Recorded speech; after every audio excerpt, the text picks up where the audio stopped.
గోదావరి ప్రాణహిత నది సంగమం ఇది. ఈ సంగమంలో పుష్కలంగా సరస్వతి నది అంతర్వాహినిగా ఉంటుంది.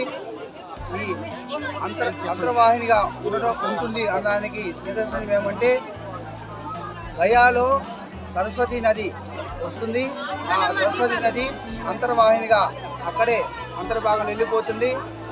ఆ సరస్వతి స్నానం దేవత కాబట్టి మనం ఒక్కొక్క విద్వాంసం చూసినప్పుడు కూడా వాళ్ళు ఎంత గొప్ప వాళ్ళు అని చెప్పడానికి మన వల్ల కాదు.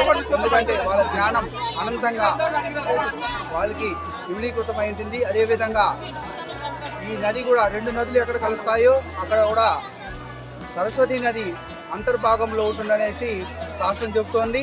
అదేవిధంగా మన కాళేశ్వరంలో కాళేశ్వర ముక్తేశ్వర క్షేత్రం పక్కలో సరస్వతి అమ్మవారి దేవాలయము ఉంది.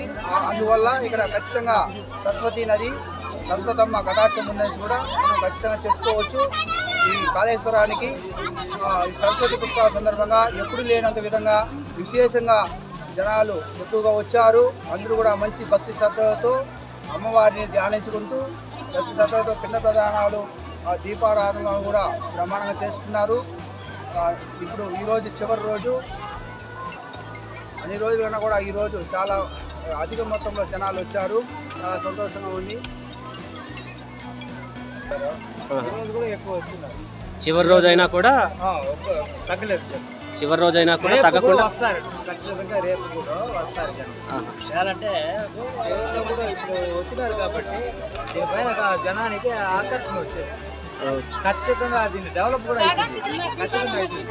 కాబట్టి వాళ్ళు రేపు కూడా వస్తారు. ఈరోజు ముగించినప్పుడు రేపు కూడా జనం వస్తారు. రేపు కూడా దర్శనం చేస్తున్నారు. ఈ పుష్కరాలు సరస్వతి పుష్కరాలు ఇక్కడ నిర్వహించడం తొలిసారా? తొలిసారి కదా, ఇది 12 సంవత్సరాలకు ఒకసారి సరస్వతి పుష్కరాలు వస్తాయి. ఇప్పుడు గురువు వచ్చి మిథున రాశిలో రావడం వల్ల సరస్వతి పుష్కరాలు వచ్చాయి. ఈ గురువు వచ్చి మిథున రాశిలో 1 సంవత్సరం రోజులు ఉంటారన్నమాట. అందువల్ల ప్రతిరోజు కూడా ఆ పుష్కర దేవుడు వచ్చి ఈ నదీ సంగమంలో ప్రతిరోజు మధ్యాహ్నం 12 గంటల నుంచి 1 గంటకి మిట్ట మధ్యాహ్నంలో ఆ పుష్కరుడు వస్తాడు. ఇప్పుడు రాలేని పరిస్థితిలో రానటువంటి భక్తులు కూడా ఈ సంవత్సరం రోజులు కూడా వచ్చి ఇక్కడ స్నానం చేసుకుంటే ఆ ఫలితం ఖచ్చితంగా వాళ్ళు కూడా ఉంటుంది. దీంట్లో మునిగేటప్పుడు ఫలితం దొరుకుతుంది. 3 నెలలు ఒకేసారి 3 నెలలు ఎక్కడ మునిగే అవకాశం లేదు, ఇక్కడ ఉంది.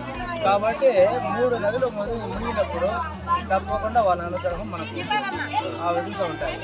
ఎక్కడ కూడా కానీ ఇప్పుడు కాశీలో ఉంది ఒక చోట, మళ్ళీ ఇంకో చోట పోయి మునగాలే కానీ ఇక్కడ మాత్రం 3 నెలలు ఒక్కటిగా వచ్చి మన కోసమే ఉన్నట్లు ఉండాలి.